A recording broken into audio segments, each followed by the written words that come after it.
Hai anak-anakku, kita kembali lagi belajar materi tentang geografi, yaitu sejarah perkembangan bumi.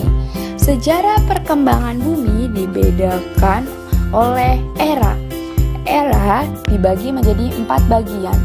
Era yang pertama adalah era Prakambrium. Dalam era ini berawal 4,5 miliar tahun yang lalu dan merupakan awal pembentukan kerak bumi hingga menjadi atmosfer. Kehidupan pada era ini mulai berkembang dari organisme bersel tunggal. Contohnya adalah bakteri, dan fosil tertua yang berhasil ditemukan adalah Cyanobacteria.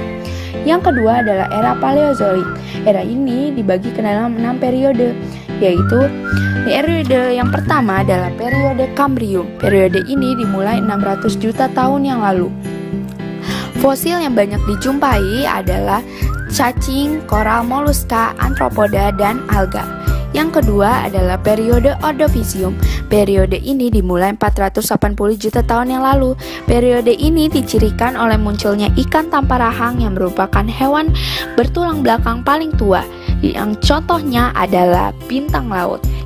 Yang ketiga adalah periode Silur. Periode ini dimulai 435 juta tahun yang lalu. Periode ini menjadi periode peralihan kehidupan dari air ke darat. Contoh tumbuhan pertama kali muncul adalah tumbuhan paku. Yang keempat adalah periode Devon. Periode ini dimulai 405 juta tahun yang lalu. Periode ini merupakan periode perkembangan besar-besaran jenis ikan dan tumbuhan darat. Hewan yang pertama kali muncul pada zaman ini adalah hewan amfibi seperti contohnya katak purba. Yang kelima adalah periode Karman. Periode ini dimulai 345 juta tahun yang lalu. Pada periode ini banyak ditemukan ganggang dan lumut. Yang keenam adalah periode Perm. Periode ini dimulai 275 juta tahun yang lalu. Periode ini ditandai dengan melimpahnya ganggang dan reptil serta melelehnya lapisan glasier di belahan bumi. Mari kita lanjut ke era yang ketiga, yaitu era Mesozoik. Era Mesozoik dibagi ke dalam 3 periode. Periode yang pertama adalah periode Trias. Periode ini dimulai 225 juta tahun yang lalu. Periode ini ditandainya oleh munculnya dinosaurus dan reptilia yang berukuran sangat besar. Yang kedua adalah periode Jura. Periode ini dimulai 180 juta tahun yang lalu. Periode ini ditandai antara lain oleh adanya kekuasaan dinosaurus terhadap dunia. Pada periode ini ditandai oleh munculnya burung untuk pertama kali. Yang ketiga adalah periode Kreta atau yang biasa juga disebut zaman Kapur. Periode ini dimulai 130 juta tahun yang lalu. Periode ini ditandai oleh berbagai macam tumbuhan berbunga-bunga yang semakin berlimpah. Era yang terakhir adalah era Cenozoik. Pada era ini dibagi menjadi 2 periode, yaitu yang pertama adalah periode Tersier. Dalam periode ini dibagi menjadi 5 epok. Epok yang pertama adalah epok Paleozen. Epok ini dimulai 65 juta tahun yang lalu dan ditandai oleh banyaknya hewan kecil mamalia. Dan yang kedua adalah epok Eozen. Epok ini dimulai 55 juta tahun yang lalu. Pada zaman ini ditandai dengan banyaknya unta. Epok yang ketiga adalah epok Oligocene. Epok ini dimulai 40 juta tahun yang lalu. Epok ini ditandai dengan munculnya kera primitif dan berkembangnya berbagai binatang penggerak. Epok yang ketiga adalah epok Miocene, 12 juta tahun yang lalu. Epok ini ditandai dengan kemunculan kera di Asia dan Eropa. Epok yang terakhir adalah epok Pliocene. Epok ini dimulai 14 juta tahun yang lalu. Epok ini ditandai oleh kemiripan kehidupan laut yang ada pada saat sekarang, seperti yang kita lihat pada gambar sejarah bumi dalam siklus hidup ini. Dan periode yang kedua adalah periode Quarter. Pada periode ini dibagi menjadi 2 bagian epok. Epok yang pertama adalah epok Pleistocene, dimulai 1,75 juta tahun yang lalu. Epok ini ditandai dengan munculnya manusia purba, yaitu Homo erectus atau Pithecanthropus erectus. Dan epok yang terakhir adalah epok Holocene, dimulai 10.000 tahun yang lalu hingga sekarang dan ditandai dengan berkembangnya manusia modern. Membahas mengenai bumi, pernah terpikirkan gak sih sama kalian, bumi yang kita tempati sekarang tidak serta-merta terjadi dengan sendirinya? Nah, pada video ini kita akan membahas mengenai teori yang menjelaskan tentang proses perkembangan bumi. Di antaranya, teori apungan benua, teori Laurasia dan Gondwana, teori konveksi, dan teori lempeng tektonik. Alfred Lothar Wegener, seorang ahli meteorologi dan geofisika Jerman, pada tahun 1912 mengemukakan sebuah teori, yaitu teori pengapungan benua atau continental drift theory. Menurut teori ini, sekitar 225 juta tahun yang lalu, di bumi ini hanya terdapat satu benua dan satu samudra, di mana benua ini dinamakan dengan Pangea, sedangkan samudra tersebut dinamakan dengan Pantalasa. Kemudian benua tunggal tersebut terus mengalami pergerakan dan pecah sehingga membentuk formasi yang ada pada saat ini. Teori ini pun didukung oleh beberapa bukti, di antaranya pertama, adanya kesamaan garis pantai antara benua Amerika bagian selatan dan benua Afrika. Nah, apabila kedua benua tersebut disatukan, garis pantainya akan serasi satu dengan yang lainnya. Kedua, garis pantai benua Amerika Utara bagian timur memiliki persamaan dengan garis pantai Eropa bagian barat. Ketiga, benua Afrika mempunyai persamaan yang mencolok dengan Asia bagian barat. Hal ini menimbulkan persepsi bahwa kedua garis yang sama tersebut dahulunya daratan yang berhimpitan. Bukti selanjutnya, ditemukan beberapa fosil dari hewan dan tumbuhan yang sama di beberapa benua tersebut. Dan terakhir, adanya kesamaan jenis batuan di berbagai belahan bumi. Teori yang kedua, teori Laurasia dan Gondwana. Teori ini dikemukakan oleh Edward Suess pada tahun 1884. Teori ini menyatakan pada awalnya bumi terdiri atas dua benua, yakni pecahan benua yang berada di sebelah utara dinamakan Laurasia dan di bagian selatan dinamakan dengan Gondwana. Kedua benua tersebut dipisahkan oleh laut sempit yang dinamakan dengan Samudra Tetis.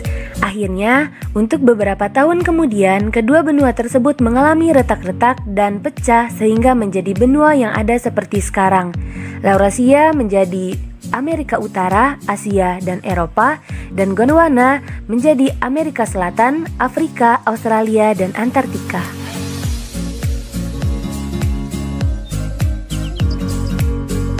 Teori konveksi yang dikemukakan oleh Arthur Holmes dan Harry Hess. Konveksi merupakan arus yang akan terus berputar seiring perpindahan suhu sampai pada kesetaraan di dalamnya. Contoh nyata dalam kehidupan sehari-hari adalah saat kita merebus air. Air di panci akan mengalami pergerakan, karena air panas dengan kerapatan rendah akan naik dan air dingin dengan kerapatan yang lebih besar akan turun. Hal ini juga terjadi di dalam perut bumi kita. Nah, teori ini menyatakan bahwa di dalam bumi yang masih dalam keadaan panas dan berpijar, terdapat arus konveksi ke arah lapisan kulit bumi yang berada di atasnya. Oleh karena itu, arus konveksi akan membawa material berupa lava sampai ke permukaan bumi. Nah, jika ini terjadi pada kerak benua, hal ini akan membentuk sebuah gunung api. Dan apabila terjadi pada kerak samudra, hal ini akan membentuk sebuah punggung tengah samudra atau bahasa lainnya Mid-Oceanic Ridge. Bukti kebenaran dari teori ini adalah terbentuknya Mid-Atlantic Ridge dan Pacific Atlantic Ridge.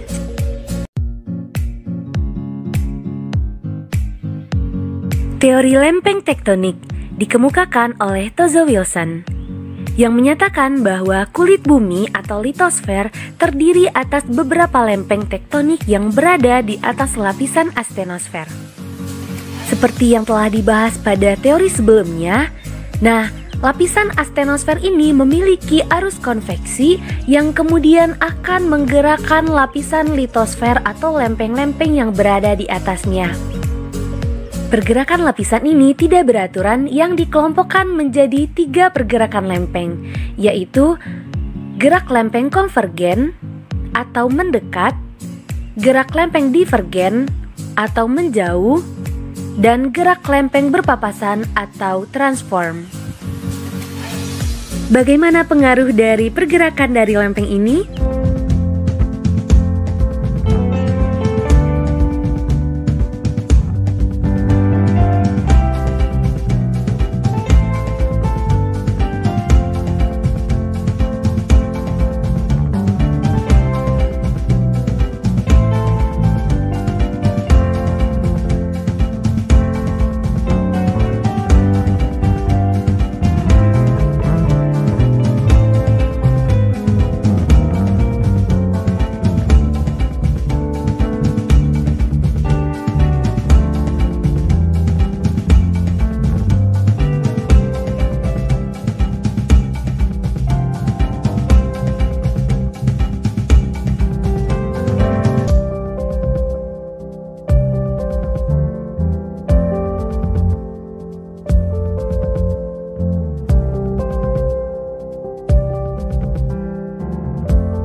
Nah, materi selanjutnya yaitu tentang dampak rotasi dan revolusi.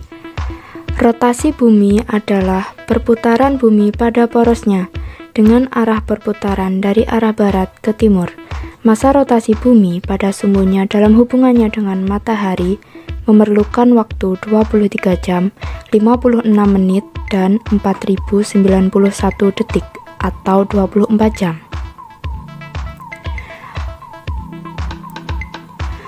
Lalu apa pengaruh dari rotasi bumi? Berikut ini merupakan beberapa pengaruh dari rotasi bumi. Yang pertama yaitu pergantian siang dan malam. Belahan bumi yang akan terkena sinar matahari akan mengalami siang. Begitupun sebaliknya, dengan belahan bumi yang tidak terkena sinar matahari maka akan mengalami malam. Yang kedua, rotasi bumi berpengaruh terhadap perbedaan waktu. Perbedaan waktu berkaitan dengan garis bujur. Apa itu garis bujur? Garis bujur merupakan garis khayal yang sejajar dengan garis dari kutub utara ke kutub selatan. Perbedaan tempat-tempat yang berbeda bujur 1 derajat akan berbeda 4 menit, atau berbeda 1 jam dalam 15 derajat garis bujur. Di Indonesia terdapat 3 perbedaan waktu. Yang pertama yaitu WIB atau waktu Indonesia Barat. Yang kedua yaitu WITA atau waktu Indonesia Tengah. Dan yang ketiga yaitu WIT atau waktu Indonesia bagian timur. Wilayah Indonesia yang berada di zona waktu Indonesia Barat adalah Jawa, Sumatera, Kalimantan bagian tengah dan barat, hingga Madura. Untuk wilayah yang masuk dalam zona waktu Indonesia bagian tengah yaitu Bali, Kalimantan bagian utara, timur dan selatan, Sulawesi, Nusa Tenggara Barat, hingga Nusa Tenggara Timur. Sedangkan untuk waktu Indonesia Timur meliputi Pulau Maluku dan Papua. Untuk provinsi meliputi Maluku Utara, Maluku, Provinsi Papua Barat, dan Provinsi Papua. Yang ketiga yaitu pembelokan arah angin. Angin bertiup dari daerah bertekanan tinggi ke daerah bertekanan rendah. Meskipun demikian, arah angin tidak sama persis dengan arah gradien tekanan. Hal ini disebabkan adanya efek gaya Coriolis pada angin. Apa itu gaya Coriolis? Gaya Coriolis merupakan gaya semu yang timbul akibat efek dua gerakan, yaitu gerak rotasi bumi dan gerak benda relatif terhadap bumi. Selanjutnya yaitu pembelokan arus laut. Arus laut pada umumnya disebabkan oleh angin yang bertiup di permukaan. Seperti halnya arah angin, arus laut juga disampingkan oleh rotasi bumi. Arus laut dipaksa membelok ketika sampai di belahan bumi utara dan belahan bumi selatan. Sekarang kita akan membahas tentang revolusi bumi. Revolusi bumi adalah peredaran bumi mengelilingi matahari. Revolusi bumi merupakan akibat tarik-menarik antara gaya gravitasi matahari dengan gaya gravitasi bumi. Bumi mengitari matahari dalam lintasan berbentuk elips dengan jarak rata-rata terhadap matahari yaitu 149,5 juta kilometer. Skala revolusi bumi dalam satu kali mengelilingi matahari adalah 365 hari lebih 6 jam. Lalu, apa sih pengaruh dari revolusi bumi? Yang pertama, yaitu gerak semu tahunan matahari. Gerak semu tahunan matahari selama 6 bulan ke arah utara dan 6 bulan kemudian akan berganti ke arah selatan. Gerak semu tahunan matahari adalah gerakan semu matahari di khatulistiwa bolak-balik antara 23,5 derajat lintang utara dan lintang selatan setiap tahunnya. Selanjutnya yaitu perubahan musim. Revolusi bumi dan kemiringan poros bumi terhadap ekliptika akan mengakibatkan terjadinya perubahan musim di daerah iklim sedang. Perubahan musim merupakan salah satu dari akibat revolusi bumi yang sangat bermanfaat bagi manusia.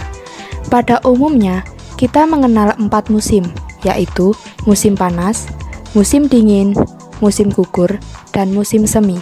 Namun, di Indonesia hanya terdapat 2 musim, yaitu musim kemarau dan musim penghujan. Pengaruh selanjutnya yaitu kalender Masehi.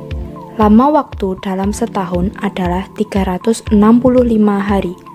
Untuk menampung kelebihan 1/4 hari pada tiap tahun, maka lamanya 1 tahun diperpanjang menjadi 1 hari, yaitu 366 hari pada setiap 4 tahun. 1 hari tersebut ditambahkan pada bulan Februari. Tahun yang lebih panjang sehari ini disebut sebagai tahun kabisat.